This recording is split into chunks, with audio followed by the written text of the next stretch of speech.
Hello बच्चों, let us read the question and the question says which of the following statement is correct for basic principle of hydrogen economy।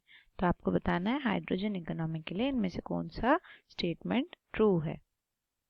Statement 1, it is the transportation and storage of energy in the form of liquid hydrogen. Statement 2, it is the transportation and storage of energy in the form of gaseous hydrogen. Statement 3, it is the transportation and storage of energy in the form of liquid or gas dihydrogen. And statement 4, it is only transportation of energy in the form of liquid और gaseous dihydrogen. तो इसको करने से पहले समझ लेते हैं इसके की कंसेप्ट को, और की कंसेप्ट में आपको पता होना चाहिए कि व्हाट इज हाइड्रोजन इकोनॉमी। तो हाइड्रोजन इकोनॉमी वर्ड आया कहाँ से और हम ये किसके लिए अप्लाई कर रहे हैं। तो हाइड्रोजन इकोनॉमी क्या है, ये डील करता है आपका जो H2 या आपका जो डाइहाइड्रोजन है, जब इसको हम एक फ्यूल की तरह यूज़ करें। फ्यूल यानी हम इसको यूज़ करते हैं एनर्जी प्रोवाइड करने के लिए टू आवर रॉकेट्स और टू आवर कार्स या फिर जो भी ऑटोमोबाइल्स होते हैं। फर्दर उसको कैसे यूटिलाइज कर सकते हैं हम H2 को, उस चीज़ को देखा गया हाइड्रोजन इकोनॉमी में। हमें पता है कि जो हमारा कोल है, पेट्रोलियम है, ये सारे क्या होते हैं, ये होते हैं conventional sources of energy. Conventional sources of energy. और क्योंकि ये सारे फॉसिल फ्यूल्स होते हैं तो ये हमारे अर्थ के सरफेस से बहुत जल्दी डिप्लीट हो रहे हैं या ख़त्म हो रहे हैं।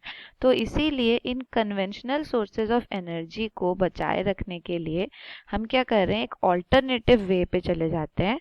ऑल्टरनेटिव, तो जो ऑल्टरनेटिव होता है उसको हम बोलते हैं non conventional source of energy. Non conventional source of energy. तो ये क्या है, ये नॉन फॉसिल फ्यूल्स की बात करता है यहाँ पे। कौन? Non conventional source of energy.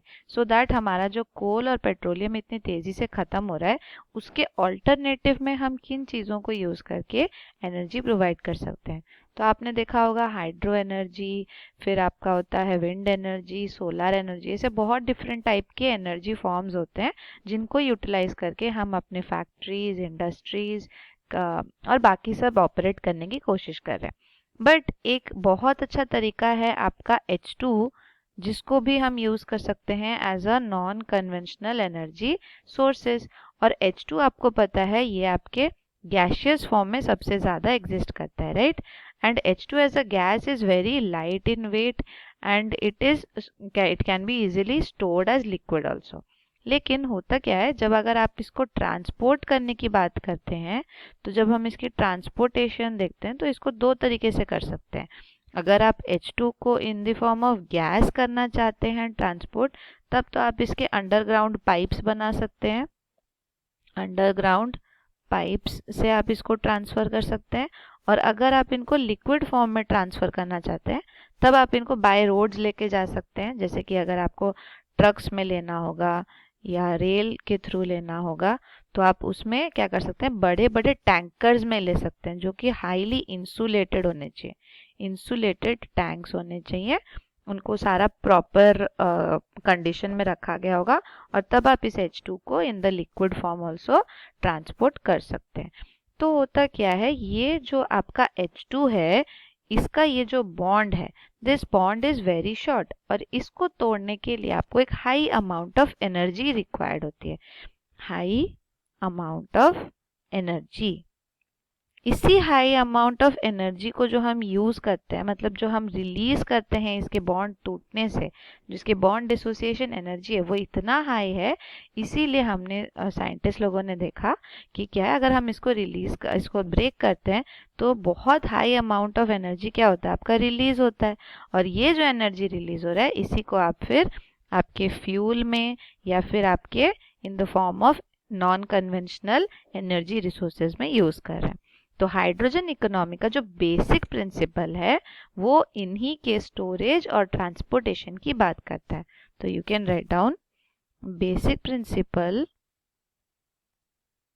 Of hydrogen economy. Hydrogen economy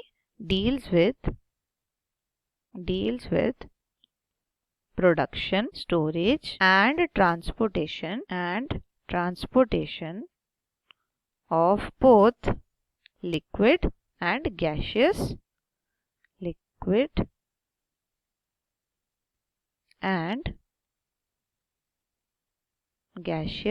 dihydrogen, that is H2। तो आपको दोनों यहाँ पे देख सकते हैं, दोनों आप H2 गैस फॉर्म में भी लिक्विड फॉर्म में भी दोनों में ट्रांसपोर्ट किया जा सकता है। स्टोरेज के लिए भी आप दोनों तरीके रख सकते हैं, लेकिन क्योंकि H2 आपका स्पेस ज़्यादा कंज्यूम करेगा इसलिए उसको लिक्विफाइड फॉर्म में स्टोर करना ईजी होता है।